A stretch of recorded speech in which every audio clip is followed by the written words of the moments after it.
말씀은 읽어보셔서 알겠지만 좀 무서운 말씀이었어요. 하나님 막 죽인다고 가까이 오지 말라고 막 진동이 일어나고 연기가 솟아오르고 이런 내용이거든요. 우리가 잘못 알고 있는 것 중에 하나가 하나님은 사랑이 아니면 다 용서해 주셔, 이런 마음으로 하나님을 만만하게 볼 때가 있어요. 구약의 하나님은 절대 그런 분 아니에요. 만만한 하나님 아니에요. 무서운 하나님이거든요. 그 하나님이 오히려 모세를 만날 때는 그냥 가시떨기 나무의 불의 모습으로 나타났는데 이스라엘 백성들을 만날 때는 굉장히 무서운 모습으로 왠지 의도적으로 그렇게 무섭게 나타나시는 것 같아요. 그 이유가 무엇인가 오늘 본문을 통해서 한번 알아보려고 합니다. 어떤 여자 목사님의 간증을 들은 적이 있어요. 그분이 그렇게 말씀하시더라고요. 자기가 목사가 된 이유를 설명하시는데 그 가운데 하나님을 처음 만났고 하나님 영적으로 만나서 결단하게 된 과정을 얘기하시더라고요. 근데 이렇게 말씀하시더라고요. 자기가 스스로 교회를 찾아갔대요. 마음이 너무 곤고하고 어렵기 때문에 교회를 찾아갔대요. 어떻게 하면 내가 은혜 받을 수 있을까요? 어떻게 하면 내가 이 마음 가운데 해방될 수 있을까요? 물어봤더니 교회에서 그렇게 얘기를 하더래요. 예배를 오십시오 해서 이분이 스스로 예배를 참석을 한 거예요. 2년 동안 참석을 했는데 은혜가 하나도 안 되더래요. 하나님 만나려고 갔는데 무슨 소리인지 모르겠고 시간만 빼앗기는 것 같더래요. 그래서 고민을 또 상담했어요. 전도사님에게. 어떻게 할까요? 했더니 전도사님이 성경을 읽어보세요. 성경을 읽으면 은혜 받습니다 라고 해서 이분이 한독을 다 했는데 1독해도 은혜가 안 되는 거예요. 그래서 이분이 50독을 했대요. 50독을 했는데도 은혜가 안 돼. 그래서 이분이 막 속상한 마음에 남편과 많이 싸웠대요. 싸우지 남편이 집 나가라고 막 소리를 질러갖고 짐을 싸고 어디로 갈까 고민하다가 기도원에 올라갔대요. 기도원에 올라가서 가만히 생각해 보니까 내가 참 죄인인 걸 깨달은 거예요. 남편한테도 모순짓을 했고 자녀들한테도 그러고. 그 생각이 드니까 나도 모르게 서글픈 눈물이 나더라는 거예요. 그 눈물로 하나님께 고백을 했대요. 하나님, 그동안 원망하면서 참 죄송합니다. 내가 참 죄인입니다 라고 고백하는 순간 하나님의 성령이 임재하셔서 그분이 정말로 죄인인 걸 깨달아 통곡하며 울다 보니 마음에 깊은 평안함이 넘쳐오더라고요. 그래서 하나님이 살아계심을 느껴서 그때부터 계속 신앙생활을 하시면서 나중에는 목회자의 길을 걷게 되었다라는 간증을 하셨어요. 성경을 읽어도 안 됐대요. 예배를 드려도 안 됐대요. 그런데 언제 하나님 만났을까요? 회개할 때 예수님 만났대요. 근데 이게 진리예요. 왜냐? 여러분, 처음 하나님 만나지 못한 사람들이 처음 교회에 온다고 하나님 만나는 거 아니에요? 어떻게 만나느냐? 내가 죄인인 걸 알 때에, 내가 죄인인 걸 고백할 때에 그제서야 성령이 임하셔요. 제 경우도 그래요. 아무리 교회를 오래 다녀도, 예배를 오래 다녀도 하나님 못 만났어요. 그러다가 내가 10대 때, 사춘기 때 내 죄를 고백할 때 성령이 임했거든요. 그러니까 하나님의 방법은 딱 하나예요. 내가 죄인인 걸 안과 동시에 회개하는 사람에게 성령이 임해요. 여러분들은 안 그랬습니까? 내가 죄를 회개할 때 성령이 임하셨잖아요. 그래서 그 믿음 갖고 여기 있는 거 아닙니까? 자, 오늘 본문을 보면 하나님 만나는 방법이 나와요. 하나님 만나는 방법. 다른 방법 하나도 없어요. 딱 하나의 방법이 나온다. 우리가 첫 번째 알아야 될 게 있어요. 뭐냐면 하나님은 눈으로 볼 수 없습니다. 만질 수도 없어요. 근데 오늘날 이상한 간증들을 하는 분들이 많아요. 내가 하나님을 봤더니 하나님 할아버지 같고 머리가 기시고 이런 분들이 있어요. 하나님은 성경을 어디를 봐도 형체로 나타난 경우가 없어요. 하나님은 눈에 안 보이는 분이에요. 하나님은 만질 수도 없어요. 왜? 성경에 써 있어요. 그렇게 나는 안 보인다 써 있어요. 성경 한번 볼게요. 디모데전서 6장 16절 말씀입니다. 읽어볼게요. 시작. 우리 교회에만 죽지 아니함이 있고 가까이 가지 못할 빛에 거하시고 어떤 사람도 보지 못하고 또 볼 수 없는 이시니 그에게 존귀와 영원한 권능을 돌릴지어다 하며, 볼 수도 없고 만질 수도 없다고 분명히 성경에 써 있어요. 하나님은 사람이 볼 수 있는 존재가 아니에요. 모세가 봤지 않습니까? 라고 질문해요. 모세가 본 건 하나님이 그냥 가시떨기 나무에 불의 형체로 보여주신 것이지 그 모습이 하나님의 모습이 아니에요. 하나님의 모습을 본 사람은 아무도 없어요. 왜냐? 뭐라고 써있어요? 디모데전서에 하나님은 빛에 거하신다. 빛이다 이거예요. 빛. 여러분, 형광등 보면 오랫동안 보면 눈 아파요. 그런데 바깥에 나가면 더 강력한 빛이 있어요. 햇빛을 보세요. 오랫동안 볼 수 있습니까? 못 봐요. 보면 실명돼요. 이 빛은 하나님의 빛에 거한다는 건 내가 빛인데 태양빛보다 더 밝은 빛인 거예요. 하나님은. 사람의 눈을 보면 실명돼요. 죽어요. 그러니까 하나님을 볼 수가 없는 거예요. 아무도 볼 수가 없는 거예요. 근데 봤다고 하는 사람도 이해를 못 하겠어요. 하나님 볼 수가 없는 거예요. 자, 출애굽기 33장 20절 말씀 보세요. 읽어보겠습니다. 시작. 또 이르시되 나를 보고 살 자가 없음이라. 볼 수가 없어요. 하나님이 안 보여주는 이유는 사람이 하나님을 보면 죽어요. 그러니까 하나님이 안 보여주는 거예요. 볼 수가 없다 분명히 말씀하고 있다는 거예요. 자, 그런데 하나님을 이스라엘 백성들이 만나요. 오늘 본문을 만나요. 만나서 하나님의 음성을 들어요. 그런데 하나님의 얼굴을 본 건 아니에요. 성경을 보겠습니다. 출애굽기 20장 22절 말씀 봅니다. 시작. 여호와께서 모세에게 이르시되 너는 이스라엘 자손이 이같이 내가 하늘로부터 너에게 말하는 것을 너희가 스스로 보았으니. 자, 하나님이 말하는 것을 이스라엘 백성들이 들었어요. 즉 얼굴은 못 봤지만 음성은 들은 거예요. 대단한 거예요. 이런 경우도 없거든요, 사실은. 그런데 출애굽한 이스라엘 백성들에게 하나님이 말씀하시는 걸 그들이 들었어요. 자, 또 성경을 볼게요. 신명기 4장 33절입니다. 시작. 어떤 국민이 불 가운데서 말씀하시는 하나님의 음성을 너처럼 듣고 생존하였느냐? 무슨 말이에요? 너희들은 들었다, 그래 생존했다. 그럴 수가 없는데 너희들은 살아있다 이거예요. 하나님이 의도적으로 말씀을 듣게 했다 이 말이에요. 이 사람들 외에 하나님의 음성을 직접 들은 사람이 없어요. 얼굴을 본 사람은 더더욱 없고요. 근데 하나님께서 우리가 알아야 될 게 있는데, 보이지 않는 하나님이, 만질 수 없는 하나님이 왜 이 출애굽한 이스라엘 백성들에게는 직접 말씀했을까? 그 이유가 뭘까요? 두 가지 때문에 그래요. 하나님이 그 이유를 두 가지를 직접 설명하셔요. 내가 왜 너희들에게 직접 얘기했는지 아느냐? 하면서 두 가지를 말씀하세요. 자, 첫 번째 출애굽기 20장 20절 말씀입니다. 한번 읽어보겠습니다. 시작. 모세가 백성에게 이르되 두려워하지 말라. 하나님의 말씀은 너희를 시험하고 너희를 경외하여 범죄하지 않게 하려 하시니. 하나님이 왜 너희들에게 직접 말씀했느냐? 첫 번째 이유가 뭐냐면 너희로 경외하게 하여. 즉 하나님 만만한 분 아니다. 하나님을 두렵게 하기 위해서. 왜냐? 이유가 뒤에 나오는 거예요. 범죄하지 않게 하려고 하는 거예요. 이스라엘 백성들이 430년 동안 애굽에서 하나님 외의 신들을 섬기다 보니까, 애굽의 신을 섬기다 보니까 하나님 보이지도 않잖아요. 만질 수도 없잖아요. 그러니까 하나님 만만하게 보는 거 툭하면 원망해. 그러니까 하나님이 어쩔 수 없이 직접 말씀하시는 거예요. 그래서 왜 그러냐? 너희가 더 이상 원망하고 나를 업신여기면 너희들은 범죄하는 걸 다 죽어. 그러니까 너희를 살리기 위하여 내가 너희들에게 직접 얘기한다. 범죄하지 않기 위해서. 이게 첫 번째 이유예요. 두 번째 이유가 있어요. 하나님은 직접 얘기하지 않아요. 앞으로 누구한테 얘기하냐? 모세에게 얘기해요. 모세가 그 얘기를 듣고 이스라엘 사람에게 전달을 해요. 그러니까 모세가 이야기할 때 이스라엘 사람들이 듣고 야 그거 네 얘기 아니냐? 라고 의심할 수 있잖아요.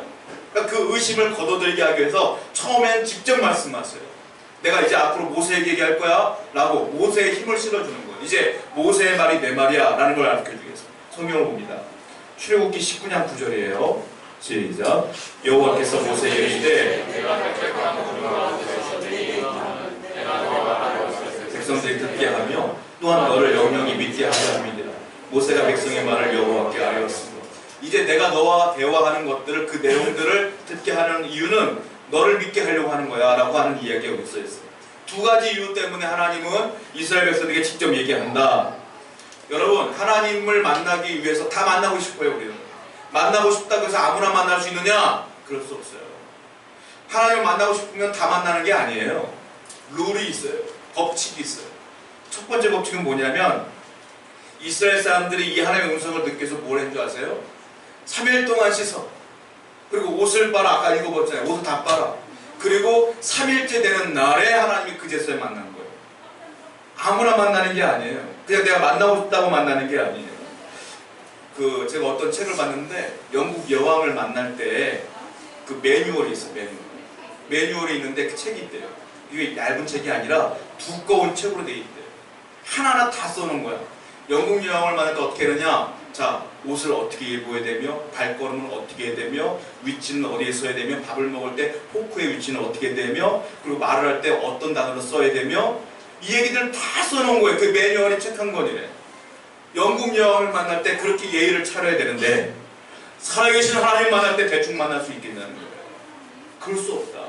이스라엘 사람들이 이틀 내내 씻고 옷 빨고 그리고 거룩하게 있다가 3일째 되는 날 하나님 잠깐 말씀 들으러 가는 거예요.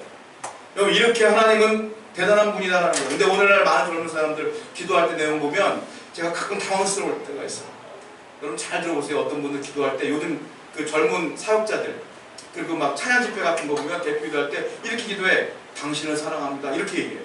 당신은 하나님한테 막 당신이 저는 깜짝깜짝 놀랄 때가 많아요.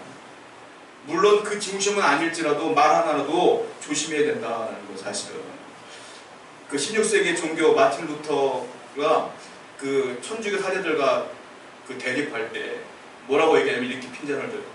어떻게 너희들이 너희 수준에 맞춰서 하나님을 끼워 맞추느냐. 성경을 봐라. 하나님이 인간인 것 같으냐? 그렇지 않다. 그리고 핀잔을 줬다는 얘기가 있어요. 자, 성경을 볼게요. 하나님이 직접 말씀하십니다. 시편 50편 21절과 22절 한번 읽어보겠습니다. 시작. 네가 이 일을 행하여도 그러나 내가 너를 책망하여 내 죄를 내 눈앞에 낱낱이 드러내리라 하소서. 하나님을 잊어버린 너희여 이제 이를 생각하라. 그렇지 않으면 내가 너희를 찢으리니 건질 자 없어. 뭐라고 말합니까? 야, 네가 나를 너와 같은 줄로 생각했냐? 이 말이에요. 내가 너냐? 너와 같은 수준의 사람이냐 내가? 아니다. 나는 하나님이요 창조주. 넌 피조물인데 어찌 나를 그렇게 생각하느냐? 네 죄가 낱낱이 드러나게 내가 할 거야. 내가 너를 찢어버릴 거야. 이렇게 무서운 말씀이에요, 여러분. 하나님 무서운 분이에요. 하나님 앞에 우리가 철저하게 아니 영국 영화 앞에 갈 때도 그렇게 어렵다는데 하나님 앞에 나갈 때 대충 나갈 수 있겠냐는 거예요. 오늘 본문은 세 가지를 얘기하고 있어요. 뭘 얘기하느냐? 첫 번째, 하나님께 나갈 때 어떻게 되느냐? 여러 가지 단계가 있다. 첫 번째, 누가 하나님 만나주느냐? 첫 번째, 내가 죄인임을 철저하게 아는 사람만 만날 수 있어요. 내가 죄인인 걸 알아야 돼요. 인간은 죄인이에요. 누구나 다 죄인이에요. 하나님을 만나는 모든 사람들은 죄인임을 깨닫는 사람들이에요. 저와 여러분들이 여기서 예배하며 믿음이 있다는 건 내가 죄인인 걸 알기 때문에 믿음이 있는 거예요. 내가 죄인인 걸 모르는 사람은 여기 올 수가 없어요. 죄인인 걸 아는 사람 하나님 만날 수 있다. 자, 하나님은 모세에게 두 가지를 지시하십니다. 성경을 볼게요. 본문 출애굽기 19장 10절부터 11절입니다. 먼저 너가 나를 만나면 이렇게 해야 된다. 두 가지를 말씀하시는 거예요. 자, 읽어볼게요. 시작. 여호와께서 모세에게 이르시되 너는 백성에게 가서 준비하게 하여 셋째 날을 기다리게 하라. 이는 셋째 날에 나 여호와가 온 백성의 목전에 신의 산에 강림할 것이다. 이제 내가 너희들을 만날 것인데 깨끗해. 성결해야 돼. 그러니까 너희들 몸까지는 다시 해야 돼. 옷 빨아. 그리고 너희를 거룩하게 이틀 동안 살아. 이 말이에요. 여러분, 내가 죄를 짓고 하나님 만날 수가 없는 거예요. 그래서 하나님은 죄를 지은 이스라엘 백성들에게 회개할 기회를 주는 거예요. 깨끗해질 기회를 주는 거예요. 그래서 그들이 이틀 동안 거룩하게 성결하게 있다가 그리고 3일째 되는 날 하나님께서 만난다. 인간은 죄인인 걸 알아야 돼요. 두 번째 하나님이 지시하세요. 두 번째는 뭐라고 말하냐면 너희가 내 있는 곳으로 올라올 수 없다 이거예요. 내가 신의 산에 임할 건데 나한테 올라올 수 없다. 올라오면 죽는다 이거예요. 왜? 너희들과 나는 다르다 이거예요. 너희들은 죄인이고 나는 거룩하니까. 모세에게 뭐라고 말하냐면 자, 너희들과 나 사이에 경계를 만들어라. 경계선을 만들어라. 넘어오면 죽는다. 넘어오지 말아라 이 말이에요. 성경을 볼게요. 출애굽기 19장 12절입니다. 시작. 너는 백성을 위하여 이르기를 너희는 산과 산에 오르거나 그 경계를 침범하지 말지니 산을 침범하는 자는 반드시 죽임을 당할 것이다. 이 산에 올라오지 마라. 그 밑에 있어라. 올라오면 안 된다. 경계선이 있어요. 무슨 말이에요? 무슨 말일까요? 너희들은 죄인이야. 알아야 된다는 거예요. 나는 죄인가 아니야. 너희들 내 앞에 오면 죽어. 그 말이에요. 다른 말로 말하면 인간이 하나님 만나고 싶다고 해서 하나님이 있는 곳을 자유롭게 올라갈 수 있는 문제가 아니라는 거예요. 그럼 어떻게 하나님 만날까요? 하나님이 그 경계선을 풀어주고 하나님이 내려오셔서 나를 만나주셔야지 만나는 거예요. 이 만남은 하나님께 있는 거예요. 저와 여러분들이 하나님을 만났다? 내가 노력해서 만난 게 아니에요. 내가 금식했기 때문에 만난 게 아니야. 하나님이 여러분을 은혜를 주셨기 때문에 만나는 거예요. 은혜를 주셨기 때문에 믿음이 있는 거예요. 그래서 여러분들은 선택된 사람이고 감사할 게 너무 많은 사람들인 거예요. 내가 노력한다고 만날 수 있는 분이 아니야. 하나님. 하나님과 나 사이의 경계선이 있다라는 거예요. 자, 하나님 제가 예전에 사역했을 때 젊은 사람들을 만났을 때 청와대 비서실에 일했던 여자아이가 있었어요. 근데 그 아이가 얘기하는데 청와대 들어가는데 우리 이력서 쓰고 면접 보고 통과하면 직장 들어가는 거잖아요. 청와대는 그렇지가 않더라고요. 할아버지, 할머니, 외가쪽 다 집안을 다 조사해요. 그러니까 아무 문제가 없을 때 걔가 실력도 좋으면 들어가는 거예요. 아무나 못 들어가. 여러분들이 대통령 만나고 싶다고 해서 지금 여러분이 칼 들고 대통령 만난다고 생각해보세요. 가다가 총 맞아 죽어요. 안 그렇습니까? 경계선이라는 게 있는 거예요. 그렇지 않습니까? 자, 하나님 만나는데 경계선이 없겠어요? 있다 이거예요. 그러니까 아무나 갈 수가 없다 이거예요. 사람들은 그래요. 왜 교회만 가면 다 죄인이라고 그러나요? 제가 우리 그 둘째 딸하고 밥을 먹잖아요. 첫째 딸은 괜찮아요. 둘째 녀석은 짜장면을 먹으면 막 묻혀요.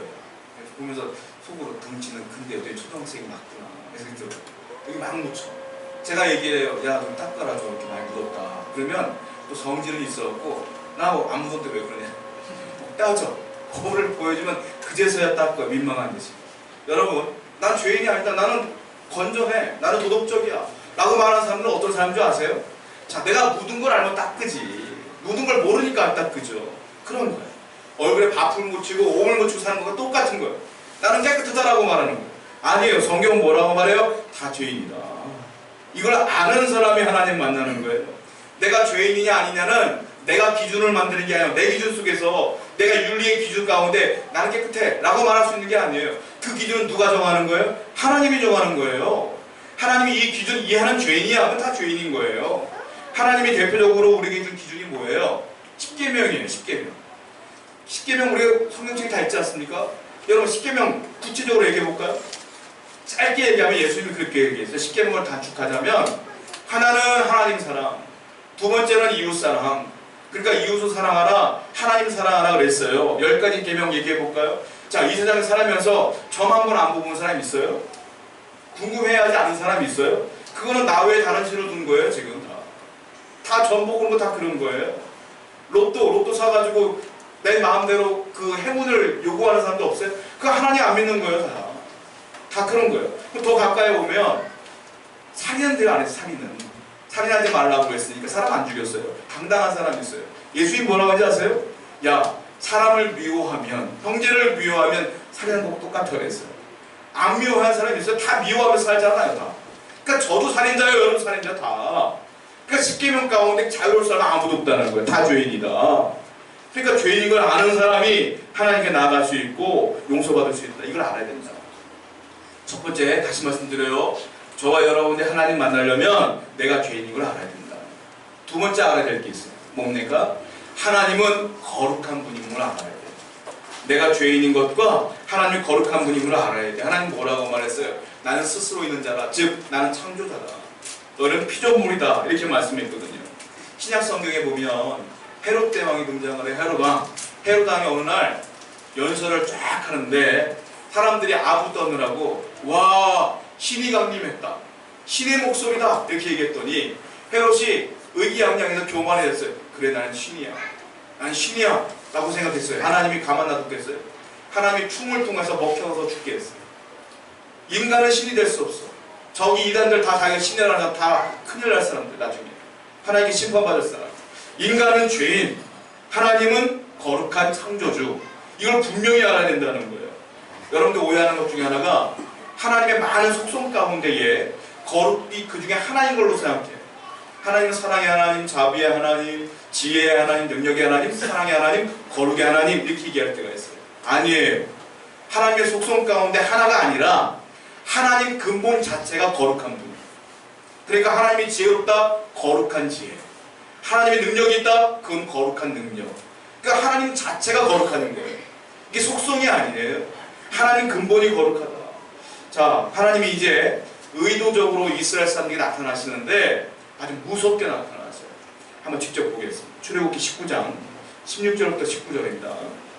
시작. 셋째 날 아침에 모래와 번개가 모든 백성이 다 떨려라. 모세가 하나님을 맞으려고 지낸 다음에 그들이 산기슭에 서 있는데 시내산의 연기가 자욱하니 여호와께서 불 가운데서 거기 강림하시며 그 연기가 온 강한 연기같이 떠오르고 온 산이 크게 진동하고 나팔 소리가 점점 커질 때에 모세가 말하는지 하나님이 음성으로 대답하시더라. 하나님이 이제 어떤 형체로 나타나시는데 아주 두려운 형체로 나타나요. 7가지 형체. 성경을 보면 첫 번째 우레가 나타나고 번개가 치고 그리고 빽빽한 구름이 한 번도 보지 못하고, 우리가 보면 구름이 보면 먹구름 끼는 그런 상황이 아닌 거예요. 빽빽하다는 건 위, 아래, 좌우가 다 구름인 거예요. 내 구름 속에 갇혀 있는 거죠. 그런 구름의 모습으로 나타난다는 거예요. 그리고 네 번째는 나팔 소리가 크게 들려요. 그 가운데. 그리고 자욱한 연기가 나는데 온기가마에서 연기 피어오르는 것처럼 그렇게 연기가 막 올라오고 있는 거예요. 그리고 여섯 번째는 막 불이 보여, 불. 그리고 마지막에는 막 땅이 진동하기 시작합니다. 여러분 그 상황 가운데 여러분 있었다고 생각해보세요. 기쁘겠어요? 아니죠. 무섭죠. 뭐라고 써있어요? 백성이 다 떨더라. 무서웠단 말이에요. 하나님이 그렇게 무서운 모습으로 나타난다. 그러면 이 모든 현상들은 두려움을 상징하는 것인데 무엇을 의미할까? 일부러 그러신 거란 말이에요. 하나님께서. 어떤 의미가 있기 때문에. 자, 성경 한번 또 볼게요. 출애굽기 3장 12절 말씀입니다. 3장 12절 시작. 하나님이 이르시되 내가 반드시 너와 함께 있으리라. 네가 그 백성을 애굽에서 인도하여 후에 너희가 이 산에서 하나님을 섬기리니 이것이 내가 너를 보낸 증거니라. 자, 이 부분을 매튜 헨리라고 하는 유명한 주석하시는 목사님이 계셔요. 그분이 7가지 단어를 가지고 설교를 하셨어요. 이분이 이렇게 시작해요. 자, 신에 사는 하나님께서 말씀하신다. 그래서 이제부터 이 말씀은 설교라고 표현하시는 거예요. 설교자는 하나님, 그리고 강단은 신의 산. 그 백성들을 밑에 듣는 거예요. 여러분 교회마다 보면 저희 교회는 작다 보니까 여기가 살짝 올라갔는데 큰 교회는 강단이 되게 높아요. 그렇지 않습니까? 그 이유가 있는 거예요. 이런 것 때문에. 하나님이 신의 산을 이스라엘 백성들에게 말하는 것처럼 그 강단을 표현하는 거예요. 이 말씀이 거룩하다는 걸 말씀하기 위해서. 매튜 헨리 목사님이 이걸 설명하시는 거예요. 먼저 불이 나타나. 불은 뭘 의미하는 거냐? 성경 말씀 볼게요. 신명기 33장 2절입니다. 시작. 그가 이르시되 여호와께서 시내산에서 오시고 세일산에서 일어나시고 바나산에서 떠주시고 1만 성도 가운데에 강림하셨고 그의 오른손에는 그들을 위하여 권능을 부리니. 무슨 말인지 모르겠어요. 현대인의 성경이라고 있거든요. 이걸 현대인 말로 바꿔서 해석한 게 있어요. 그럼 한번 읽어드릴게요. 읽어볼게요. 시작.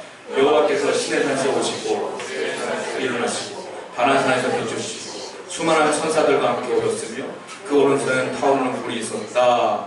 보면 수많은 천사들과 함께 오셨다. 불은 뭘 의미하는 거냐? 천사를 의미해요. 그러니까 사람들이 볼 때 한 1만 명 정도 되는 엄청난 불이 막 피어오르는데 멀리서 보니까 백성들은 산 밑에서 보잖아요. 그 모습이 불처럼 보이는 거예요. 근데 불이 아니라 하나님이 내려오시는데 그 옆에 수많은 천군 천사가 동행한 거다. 하나님이 그렇게 대단하고 웅장한 모습으로 나타난 거다. 그리고 빽빽한 구름이 있어요. 그리고 온 땅이 막 진동해. 연기가 막 자욱해. 이걸 이제 두려움을 나타내는 거잖아요. 피조물들이. 성경을 보겠습니다. 하나님은 두려움을 갖고 경외할 대상이라는 걸 가르쳐주기 위함이다. 일부러. 하박국서 3장 6절입니다. 시작. 그가 서신즉 땅이 진동하며 그가 보신즉 여러 나라가 전쟁하며 영원한 산이 무너지며 엎드려지나니 그 행하심이 예로부터 그러하시고. 하나님이 두려운 존재로 나타날 때 늘 땅이 흔들렸다. 이스라엘 사람들은 430년 동안 하나님이라는 존재를 모르고 살았던 존재예요. 그 사람들이 하나님을 만날 때 일단 이 두려움의 하나님을 가르쳐줘야 되는 거예요. 그래야 하나님 앞에 나오지. 일부러 그런다. 사사기 5장 5절 보세요.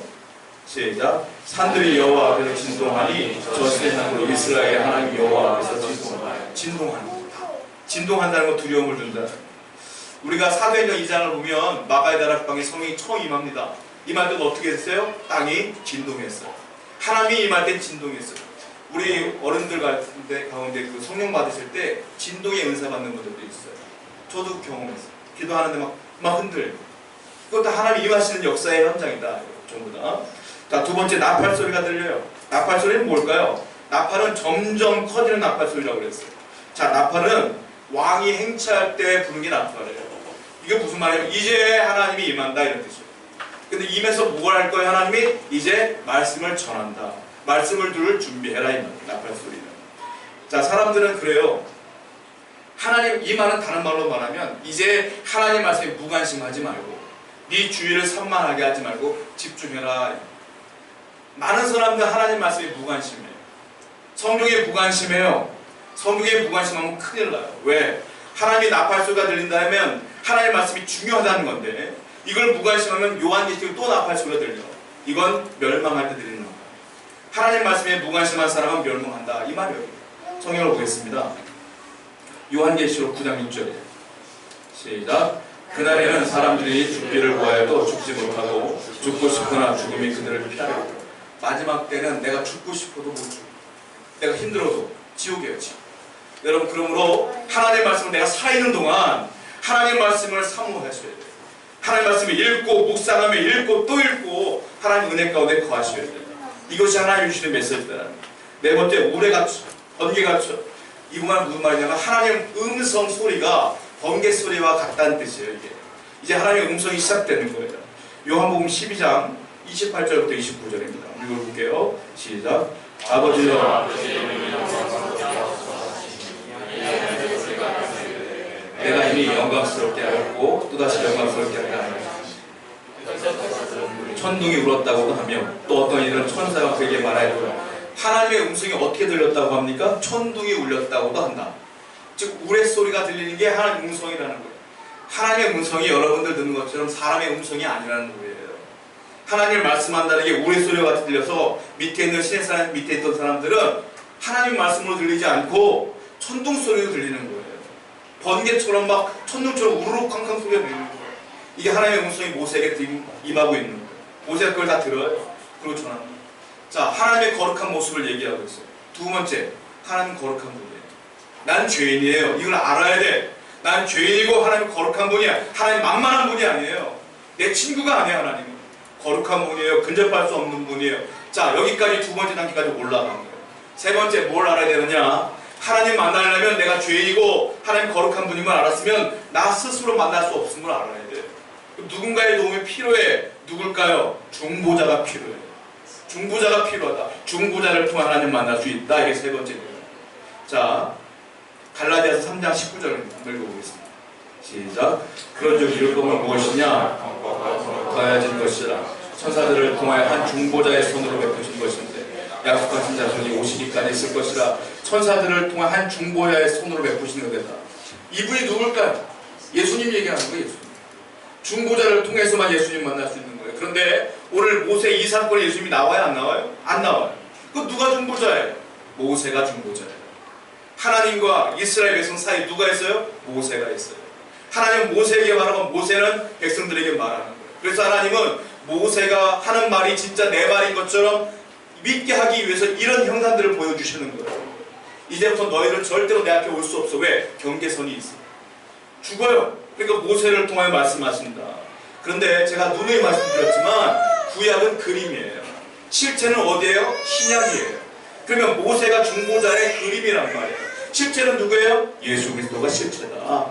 진짜 중보자는 예수님이다. 히브리서 말씀 볼게요. 히브리서 8장 6절입니다. 읽어보겠습니다. 시작. 그러나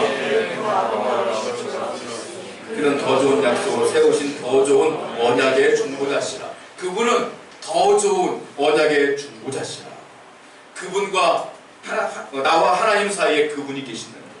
그래서 우리는 예수 그리스도를 믿으면 구원받는 거예요. 중보자를 믿음으로 구원받는 거예요. 이게 하나님 만드는 룰. 이게 법칙이에요. 이게. 이 법칙은 진리예요. 아무도 깰 수가 없어요. 디모데전서 2장 5절 말씀입니다. 읽어볼게요. 시작. 하나님은 한 분이시요 하나님과 사람 사이에 중보자도 한 분이시니 곧 사람이신 그리스도 예수. 중보자가 몇 명이라고요? 한 분이에요. 누구예요? 예수 그리스도. 그런데 오늘날 많은 종교들이 있어요. 저는 타 종교를 욕하고 그런 사람은 아니에요. 어떤 종교를 해도 저는 대화 잘해요. 그런데 성경팀이 뭐라고 써있느냐면 예수님 외에 중보자가 없는 거예요. 구원은 예수님 외에는 없는 거예요. 예수 그리스도를 믿는 여러분들은 정말 행복한 거예요. 얼마나 많은 종교가 있어요, 이 세상에. 근데 여러분들이 기독교를 선택하시고 예수 그리스도를 믿는다는 건 너무너무 감사한 거예요. 그 외에 감사할 것이 무엇이 있겠습니까? 예수님 외에는 중보자가 없다라고 말하는 거예요. 예수님 돌아가실 때 한 현상이 일어났어요. 돌아가실 때 어떤 일이 벌어졌느냐? 성소에 있는 휘장이 위아래로 찢어졌다. 무슨 뜻일까요? 이제 하나님과 우리 사이에 있는 구약에 있던 경계선이 무너졌다 이 말이에요. 이제 예수님만 믿으면 구원받는 것이다. 구약에는 구원받는 방법이 복잡해요. 근데 이제는 구원받는 방법이 단순해졌어요. 이제 예수 그리스도를 믿음으로 구원받는 것입니다. 이제 그 경계가 무너진 거예요. 여러분, 사무실은 일찍 여는 사무실 8시도 열어요. 회사는 8시, 9시에 사무실이 문을 열어. 언제 닫을까요? 5시면 닫아. 좀 길게 하면 10시에 닫겠지. 그런데 예수님 앞에 나오는 사람들은 사무실처럼 여는 시간 닫는 시간 없어요. 아무 때나 은혜 받는 사람들은 다 저렇게 나올 수 있다. 전부 다 예수 그리스도를 믿음으로. 길은 딱 하나다. 요한복음 14장 6절 말씀 볼게요. 읽어보겠습니다. 시작. 예수께서 이르시되 내가 곧 길이요 진리요 생명이니 딱 하나 말씀하신 거예요. 내가 길이요 진리요 생명이니 나로 말미암지 않고 하나님께 나갈 수가 없느니라. 그 경계선을 그 사이에 있는 자가 누구냐? 나다 이 말이에요. 예수님께서. 나 외에는 없다.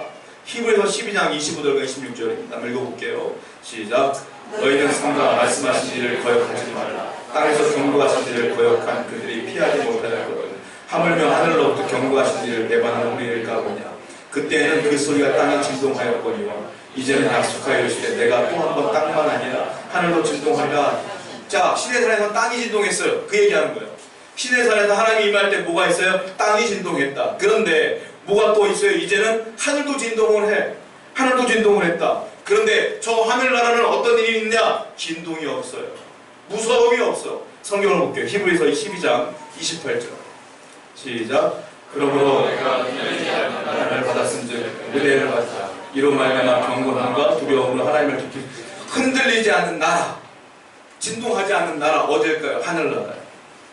우리는 이 땅에 살면 두려움이 있을 수밖에 없어요. 진동하는 곳이 나는 거예요. 그러나 오늘 말씀처럼 내가 죄인인 걸 알고 하나님 거룩한 분인 걸 알고 내 중보자는 그리스도인 걸 알아서 예수 앞에 나오는 모든 분들은 저 흔들리지 않는 땅을 소유하게 된다.